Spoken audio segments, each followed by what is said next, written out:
Okay, guys, the last video I did was Landon's 7-month update, I think, and I got a request to do my labor and delivery video. Now, I'm going to talk about my labor and delivery. I was in labor for like 12 hours, which was crazy, but my labor was like really easy compared to most people's, so, um, yeah. But, okay, my labor started on, I guess it was technically, no, my labor, okay, start over. I went to the doctor's on January 13th, which was a Thursday. My doctor told me I was 2 centimeters dilated, and to go home, I hadn't felt any contractions or anything, so I had no idea it was 2 centimeters. But I went home, and my best friend was like, we're gonna go walk, So I went to lunch, and then I walked for like 4.5 hours, literally. We went to Walmart for an hour and a half. I was getting so cramped. Then we went to the pet store, and we walked around outside a little bit, even though it was freezing because I live in Pennsylvania. But so we walked around forever, and then we decided to go to my boyfriend's house. And whenever we were there, I thought my water broke, and I felt like I was really wet, and I didn't know what happened. And so we rushed home, and I was like, well, I want to stay home. I don't want to rush right there.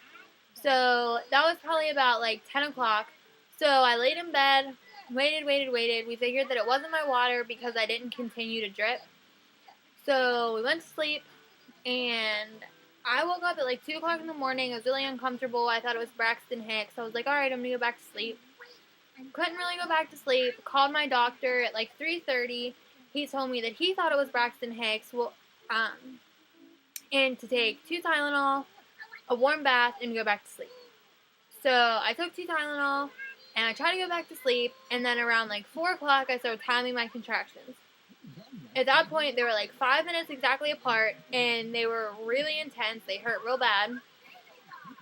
And I kept timing them. I kept writing them down. And then around like 5 or so, they started to slow down, and they were like 8 minutes apart. So I was like, okay, I guess they really were Braxton Hicks. I'm just going to go back to sleep. Whatever. So I ended up going back to sleep. I woke up in the morning, and it was probably about 8 o'clock. And I was sending my boyfriend to work, and he was like, I really don't feel like I should go. I feel like we should go to the hospital to see what's going on. So I called my doctor's office again, and the lady that I talked to was like, I think you're in labor. I think you need to go to the hospital.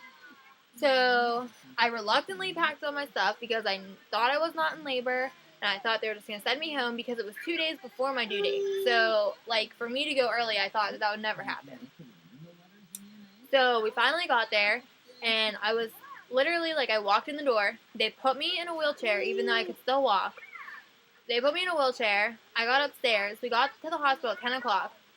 By, like, 10:10, they told me that I was staying and that I was having a baby and I was 4 centimeters dilated.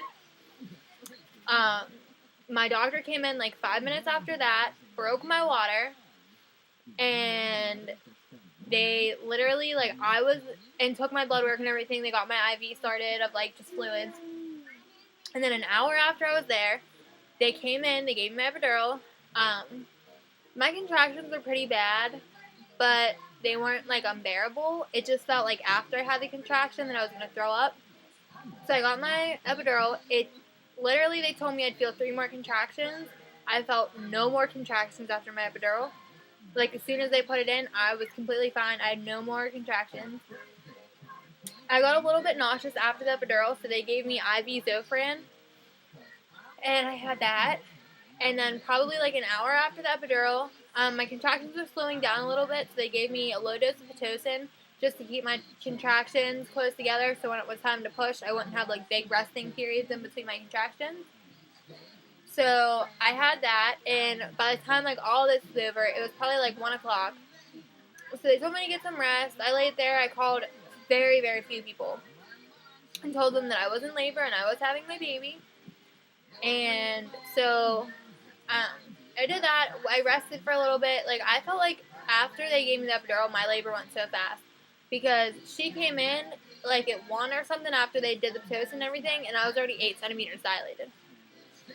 So it went really, really fast. And then at 3 o'clock, she told me that I was 10 centimeters and then it was time to push, which was really, really exciting. And I pushed for exactly 34 minutes, and my son was born at 3:34 on January 14th. And he was 8 pounds and 11 ounces, 21 and a half inches long. So I had a huge baby. And, yeah, so that was my labor and delivery story. I had to get stitches because I got an episiotomy because his head was huge. Like, he has a really big head. But, yeah, I had to get an episiotomy. And, I mean, recovery wasn't too bad. I bled for, like, 6 weeks after, which sucked. But, recovery wasn't too bad. I came home. I had him on a Friday.